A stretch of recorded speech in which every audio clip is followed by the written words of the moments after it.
Students, स्वागत है आप सभी का अनुराग दीक्षित मैथ्स क्लासेस में। अगर आप लोगों ने मेरे चैनल को सब्सक्राइब नहीं किया है तो उसे सब्सक्राइब करें और बेल आइकन प्रेस करना ना भूलें। आज का जो हमारा टॉपिक है वो चैप्टर 11 क्लास 8 मेंसुरेशन है। तो आइए इस टॉपिक को हम स्टार्ट करते हैं। इस टॉपिक को स्टार्ट करने से पहले आपको बता दें कि मेंसुरेशन में हम लोग क्या करते हैं कि किसी भी सरफेस का, किसी भी प्लेन फिगर का हम लोग एरिया फाइंड करते हैं, वॉल्यूम फाइंड करते हैं। तो ये सब हमारा मेंसुरेशन में आता है। तो इसको स्टार्ट करने से पहले हम एक चीज़ आपको और बताना चाहते हैं कि प्लेन और सॉलिड फिगर्स क्या होते हैं। देखिए, प्लेन फिगर्स वो फिगर्स होते हैं जिन्हें हम 2 डायमेंशनल फिगर्स कहते हैं। ठीक है, 2 डायमेंशनल फिगर का मतलब जैसे आपका ब्लैक बोर्ड है, पेन है, ठीक है, ये सब हमारे क्या हैं। पेन तो नहीं कह सकते क्योंकि पेन में थोड़ा सा ब्रेथ होगी। जैसे ब्लैक बोर्ड है, पेपर है, पेन नहीं होगा हमारा। ब्लैक बोर्ड है, पेपर है, ये सब हमारे क्या है, प्लेन फिगर्स में है, यानी जिनमें सिर्फ 2 डायमेंशंस होती हैं, यानी केवल लंबाई और चौड़ाई होती है।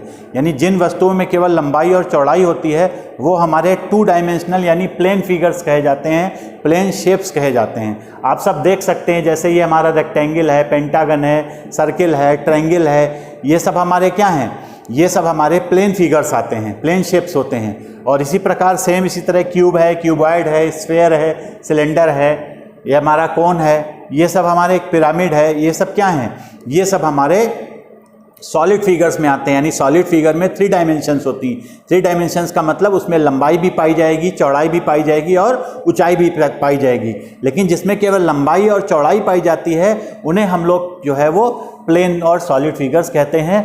तो याद रखिएगा कि प्लेन फिगर्स में केवल एरिया और पेरीमीटर होता है। देखिए, 2 प्रकार के फिगर है ना हमारे, ध्यान से समझिए। प्लेन फिगर में सिर्फ 2 चीज़ें होती हैं, एक होता है एरिया और दूसरा होता है पेरीमीटर।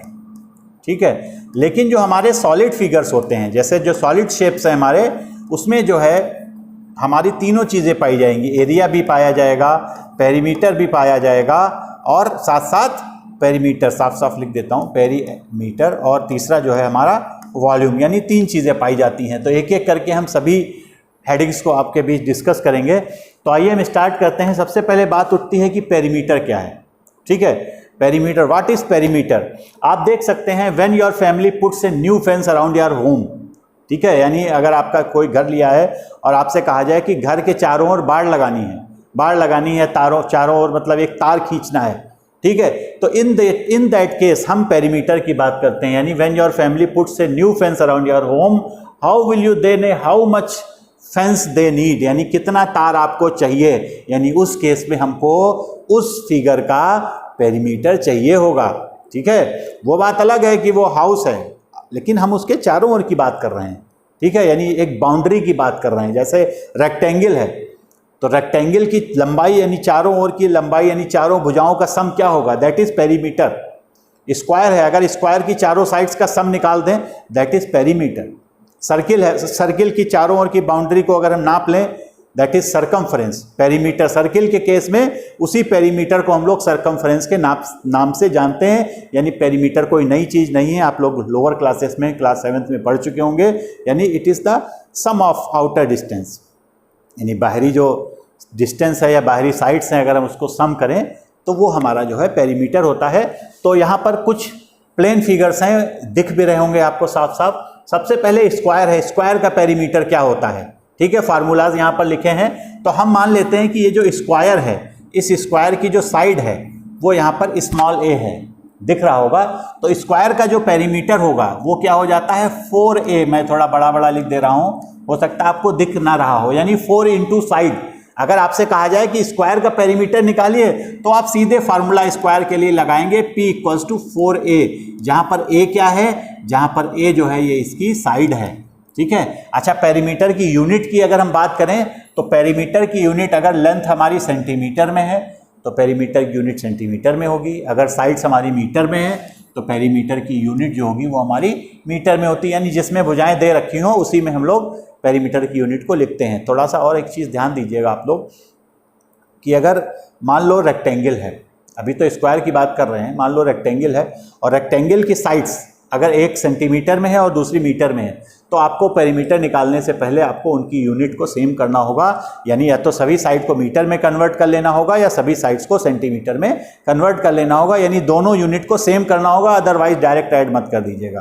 पता लगा एक मीटर में है एक सेंटीमीटर में और आप ऐड करे पड़े हुए हैं, ऐसा नहीं करना है, ये आपको ध्यान रखना है। तो स्क्वायर का जो पेरीमीटर हुआ वो कितना हुआ, 4a हुआ। क्लियर है सभी को। इसी तरह रेक्टेंगल को अगर हम देखें तो रेक्टेंगल में कितनी साइड्स होती हैं, 2 साइड्स होती हैं। ठीक है, हम मान लेते हैं कि इसकी जो लेंथ है, आप इस पे मत जाइए, जो यहाँ पर लिखा है मैं जो लिख रहा हूँ उस पर ध्यान दीजिए, वो सिर्फ आपका एक बेस है।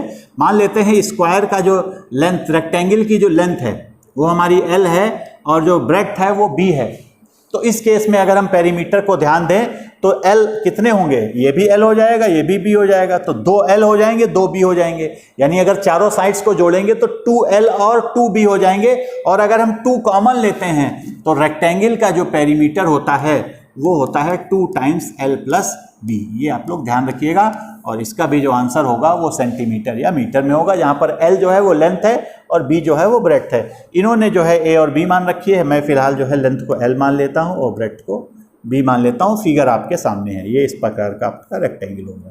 तो रेक्टेंगल का पेरीमीटर आपको क्लियर है, क्लास 7th में आप लोग पढ़ चुके होंगे, मैं फिर से आपको बता रहा हूँ। इसी तरह ट्रायंगल, मान लेते हैं कोई ट्रायंगल है, उसकी एक साइड A है, दूसरी साइड B है और तीसरी साइड C है।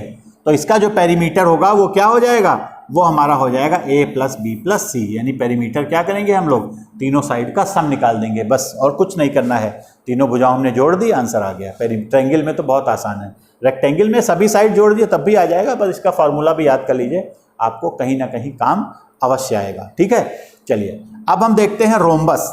रोम्बस का पेरीमीटर क्या होता है, आप सभी ने पढ़ा होगा कि रोम्बस की जो साइड्स होती हैं वो हमेशा इक्वल होती हैं। तो अगर कोई आपसे कहे कि रोम्बस का पेरीमीटर बताइए, तो रोम्बस का भी पेरीमीटर जो होता है वो स्क्वायर के पेरीमीटर के बराबर हो जाएगा, यानी उसकी भी चारों साइड्स इक्वल होंगी।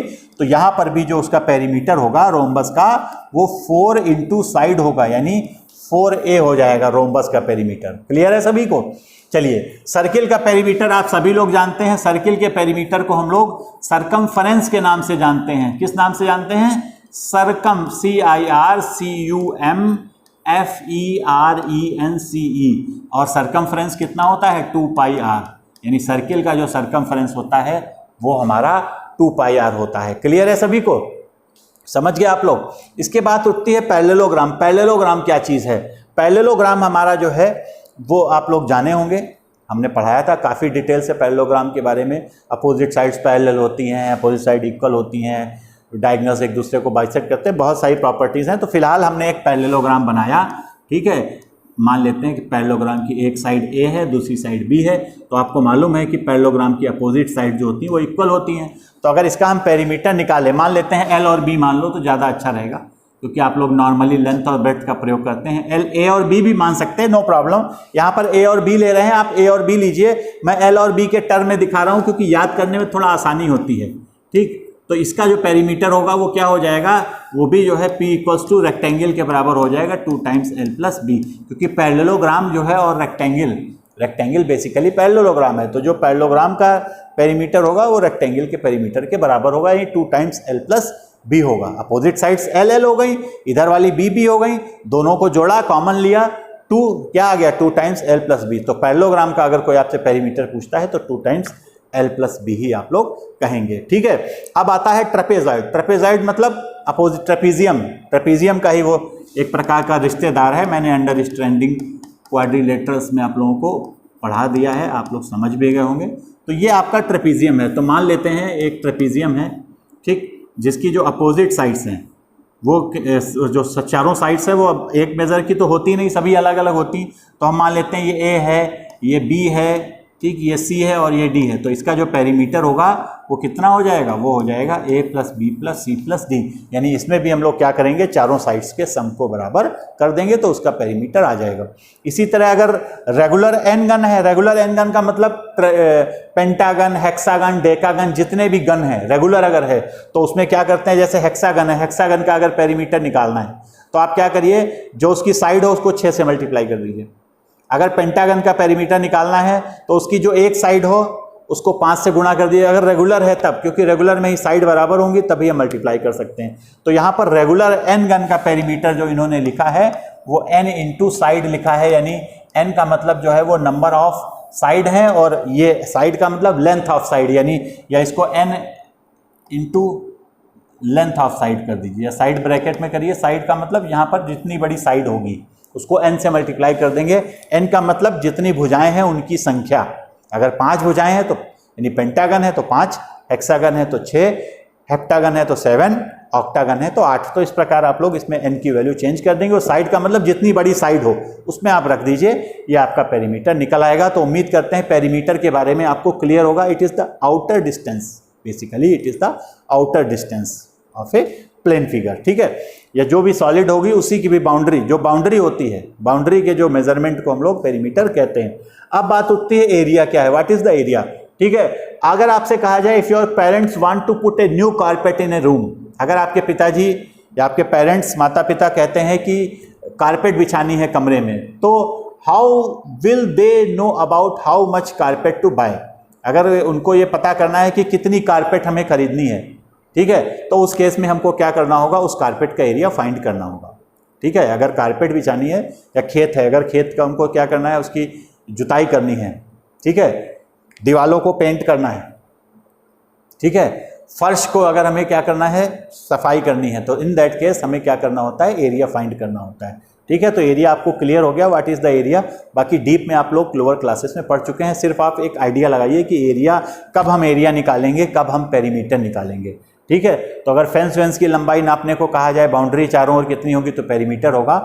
और अगर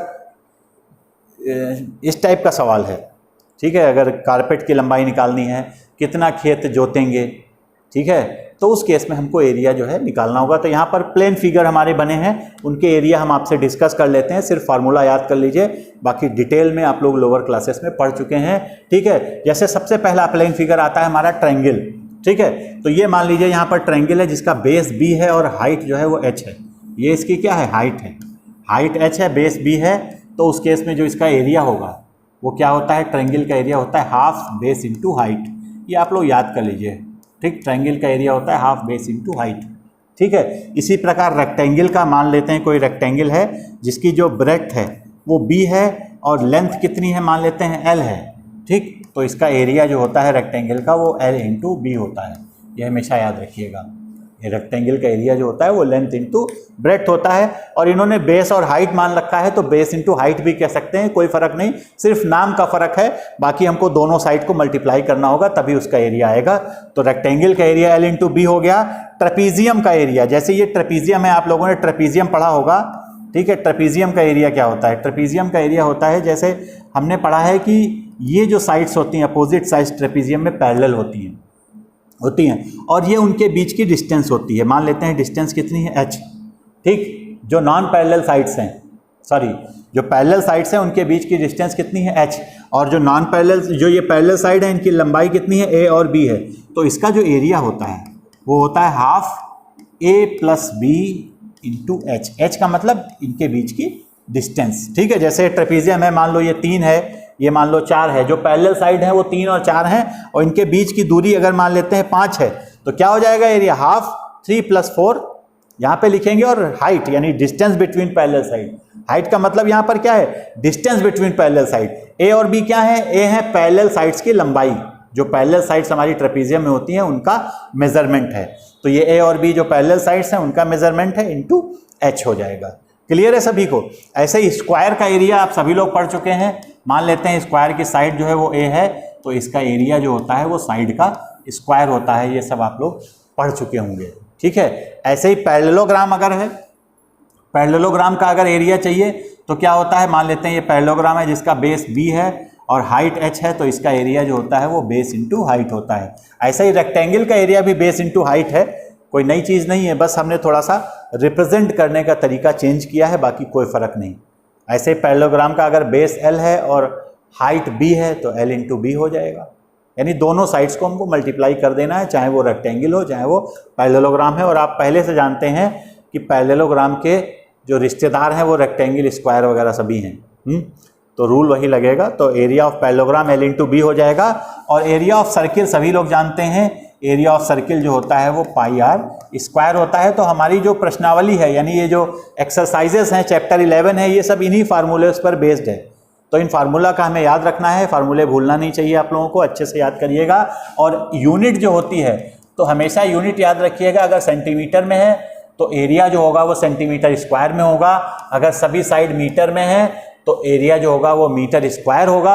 और अगर कुछ भी यूनिट नहीं दिया है तो हम लोग यूनिट स्क्वायर या स्क्वायर यूनिट इस प्रकार हम लोग लिख देते हैं। जैसे सेंटीमीटर में है तो आप सेंटीमीटर स्क्वायर लिख दीजिए या स्क्वायर सेंटीमीटर लिख दीजिए, तब भी चलेगा। बस ध्यान रखना कि लेंथ और ब्रेड्थ अगर दो चीज़ें हैं तो दोनों की यूनिट हमको सेम रखनी है। ये ना करना लेंथ अलग जा रही है ब्रेड्थ अलग जा रही है। तो इस टाइप से हम लोग इसको समझ लेंगे। तो उम्मीद करते हैं कि आज के जितना भी पढ़ाया है यानी पेरीमीटर और एरिया, इसमें आपको कहीं से प्रॉब्लम नहीं